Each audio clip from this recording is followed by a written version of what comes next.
YouTube has been quietly testing a feature that feels very not YouTube. And what if I told you that this move has less to do with innovation and more to do with every platform slowly turning into the same app?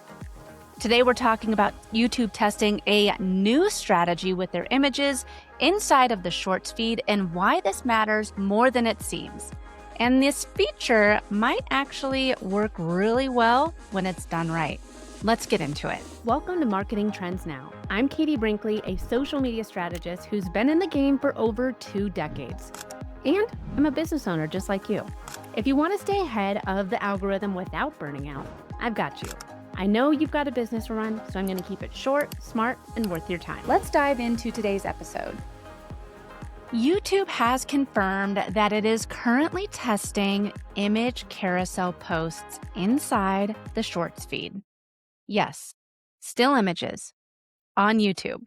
As YouTube put it, they're experimenting with showing image posts in the Short feed to help creators reach their audience with posts in a new place. Creators in the test can upload up to 10 images in a single post, creating a side-by-side scrolling experience that looks very similar to Instagram carousels or TikTok photo posts. So now, mixed in with short-form video clips, users may start seeing some swipeable image posts slide into their Shorts feed.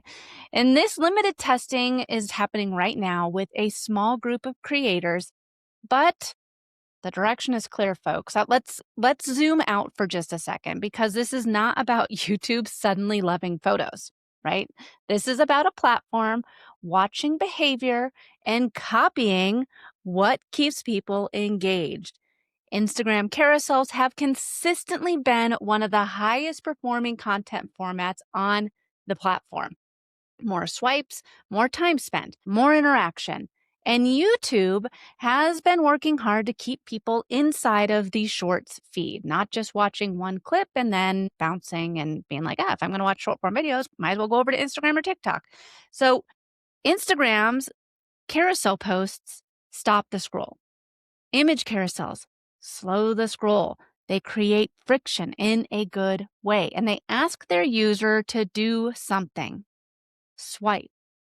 YouTube also mentioned that audio options are coming, saying they know audio is an important storytelling tool, and they keep creators updated as they explore adding music to this experience. We've talked about this before. YouTube is one of the top platforms for podcasts and podcast discoverability. It's not Spotify or Apple Podcasts. It is YouTube. So YouTube is trying to become the all-in-one media conglomerate. But for now, let's talk about these image carousels because these image carousels do not have any video. Like for now on Instagram, you can add in, those short video clips as part of an image carousel. There's no audio on Instagram. You can add audio to your carousels. So right now it's just images and text. And yes, at least I think so. It feels a little out of place on YouTube, which has historically been a video first platform. But if you've been paying attention, this actually isn't new behavior for them. YouTube has slowly been adding more social style features for a while now. So community channel posts, text updates, polls, in-feed engagement tools, all of it points to the same thing. YouTube doesn't just want viewers. They want interaction. And carousels, they fit nicely into that goal. Now, here is the bigger trend I want you to notice. Every platform is becoming more alike. They all have short form video. Even LinkedIn has short form video now. They all have these image carousels now. They all have text posts. They all have communities. They all have DMs. And while that might feel boring or frustrating, there's also an upside. Familiar formats reduce friction. If users already know how to engage with carousels on Instagram or TikTok, they don't need to learn anything new on YouTube. Habitual behavior drives usage. That said, just because platforms copy formats does not mean strategies translate cleanly. This is where many people get it wrong. So I want to talk about how carousels actually work well on other platforms. On Instagram, Carousels are a depth play. So if you do the 4-post strategy, that is that long elaboration post. The carousels work really well for those elaboration posts. So they work best when each slide builds on the last. So a strong hook on slide 1, clear progression through each slide, and a reason for the user to keep swiping. It also works really well for educational breakdowns, step-by-step processes, before and after stories. The goal isn't just information here, it's retention. Every swipe tells the algorithm that this content is worth sticking with. And that's why carousels often outperform single image posts and sometimes even reels. They keep people engaged longer.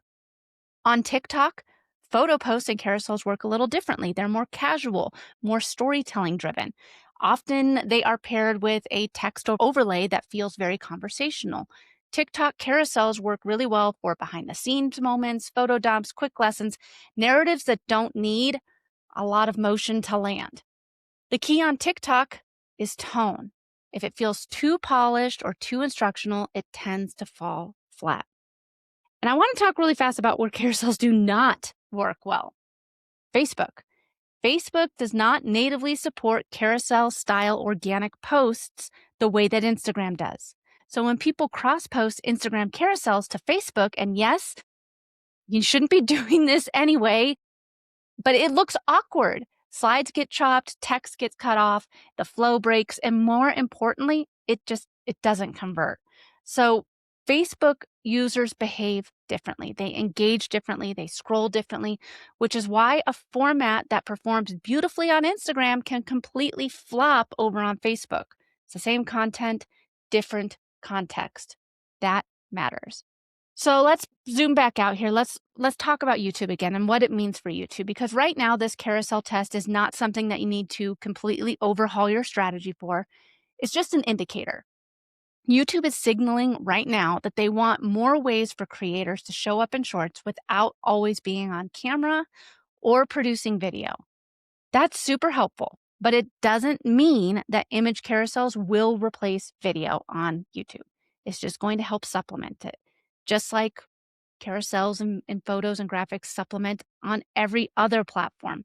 So here's my take. Platforms, they're copying each other, and it's not inherently bad, but it does make strategy way more important. Because formats, they might look the same, but audience behavior never is. If you treat carousels like a one-size-fits-all asset and spray them everywhere, you're going to get mediocre results. If you adapt the story, the pacing, the purpose to every platform and the audience that is on those platforms, carousels can be incredibly effective. So pay attention to this test. See if you start seeing these carousel posts roll out in your shorts feed. Don't rush to start changing your entire strategy just yet. It is being just tested right now with select creators. The biggest thing I want you to take away from this is that strategy still wins, right? And if you are thinking about how you can amplify your strategy, if you've just been cross-posting content across platforms, take a step back and think about how you can show up more strategically to create content that's going to convert. If you want help building these platform-specific strategies that actually convert, that's exactly what we do at Next Step Social. Until then, keep your marketing smart, strategic, and always on trend.